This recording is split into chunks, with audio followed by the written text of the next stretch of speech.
Сондағы санасыз адамды өмірде санасыз қалған құдай қайта берейін ба, біреуге бірдеңе берсем, сол бір күн жақсылық қайтарса екен деп тұрамын. Не қыламын, мойындаймын, мінезім сондай. Біреуге жақсылық істесем, енді қайтпай ақ қойсын емес, хотя бы болғанда тым болмағанда ол ақшамен дәл сол ақшаны қайтармаса да, тым болмағанда жақсылық.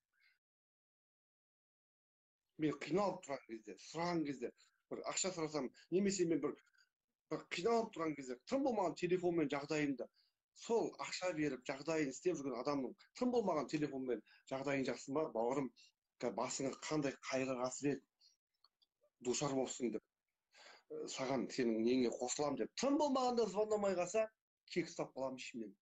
Не дара ол шешемнің ама.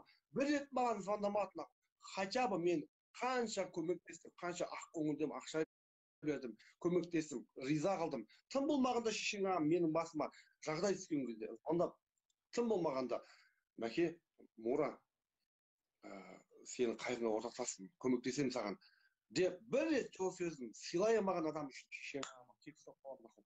Не дара сол пидорды жек көріп кетемін өмірімнің соңына шейін сол пидорды жек көріп кетемін. Мен сондай адаммын, білмесең біліп ал.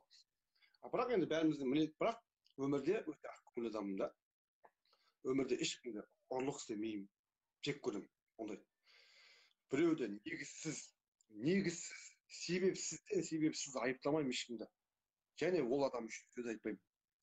Тікелей эфирде болсын, өмірде болсын, ол адам үшін жаман өсек айтпаймын. Мен өзім көзім жетпей, сол адамның қандай адам екенін білмей, оның тірліктерін істемей, соны көзіме көрмей жатып, ешқашан біреудің әңгіме айтпаймын. Ол бір қасиетім, жақсы қасиетім. Қазан табаққа араласпаймын. Еркектер ғой, қазан табаққа араласып, қатынмен жағаласып, базарға барып, не алдың, продукт алдың ба? Қай ештеңе жұмсайсың сен осы деп. Әйел ол қатынға еркек жағаласып, қатынмен сағыласып, ақшасын есептеп жүрген еркекті мен жек көремін өмірде. Құдай ақы. Менің өзімнің адами позициям, бар мінезім осындай. Қатынмен бірге жағаласып, базарға барып, істеме, шешім көріп қалсаң көріп қал, айтпа, бер. Қатын не айтады? Қатын ғой сол үйдің шешесі. Қатын ғой ол. Қатын сол үйдің кухнясына жауап береді. Баланы туып береді іштаған. Құдай солай жаратқан. Араласпа шешеңсің, бер ақшасын. Не сұрайды саған? Жан, продуктқа 30 мың керек, значит 30 мың теңге керек. Болды. Араласпа. Не үшін керек 30 мың теңге? Неменеге керек 30 мың теңге? Деп мыржыма болды. 40 мың теңге сұрай ма? Значит, ол қатын сол үйдің продуктысын, пиязын, істен майын бәрін біледі, өзі жоспарлайды. Болды, бер, көрдің қыз, еркек деген сондай болады. Мен сол жағынан жақсымын. Қазан табаққа араласпаймын, Құдай ақы. Жек көремін. Шеңағымы жек көремін. Тамақ та істемеймін үйде, мамаш болмаған кезде. Мен үйленген жоқпын ба?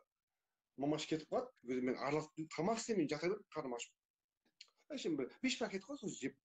Мен общем қазан табаққа араласпаймын. Жек көремін ондай еркектерді. Ұрып өлтірдім бе шеңағым. Қазан табаққа араласып, не пісті деп шешеңағым анау қазанның қақпағын ашып, тамақ істемесін.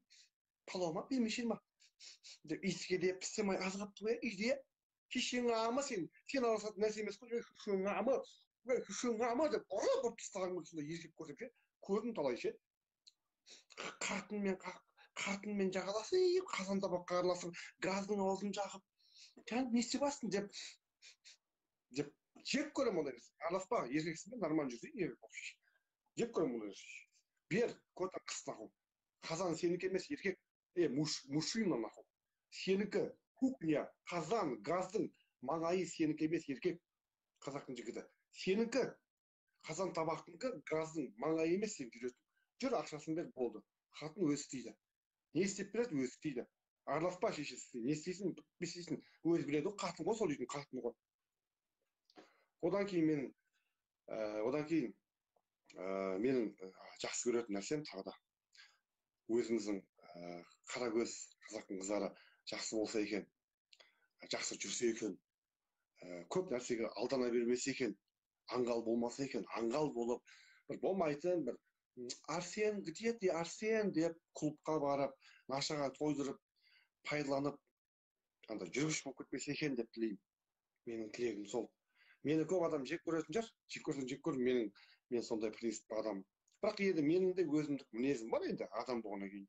Сөз көтере алмаймын, сөз көтере алмаймын, менің принциптарым. Біреу маған бірдеңе айтайын ба, көтеріп кетемін. Боқтап бір бәле деп бастаса әңгімені. Жылым ұстап, шыңнан төбелесіп кетемін да. Сондай мінезім бар. Менің періште емес қой, мен де шешенің құрсағынан туылдым, бір жерінен туылдым. Мен де адам, сен сияқты. Былай нормально былай. Енді әшейін сендердің көңілдерін көтеру үшін кішкене әңгіме айтамыз енді. Былай дауыс деген бар, құдайға шүкір. Өнер жағынан ба, дауыс әншімін.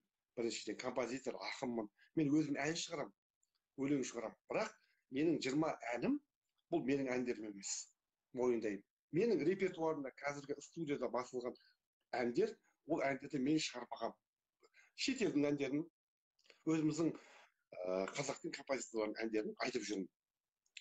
Неге дейтін болсаң, өзімнің әндерімді шығару үшін уақыт көп керек, ақша көп керек та. Енді жаңа әндерді аранжировка істеу деген қымбат ақша болады да. Ал мен сол тапсам 5-ақ мың теңге, 5-ақ мың теңге болады. Анда шетелдің әндерін 5-ақ мың теңге шығарамын мен. Шағала, неге 5-ақ мың теңге шыққан. Ән 5-ақ мың теңге. Өйткені музыкасы дайын ғой. Барасында құлаққа келетін дыбыс басасың болды. Көрдің ба?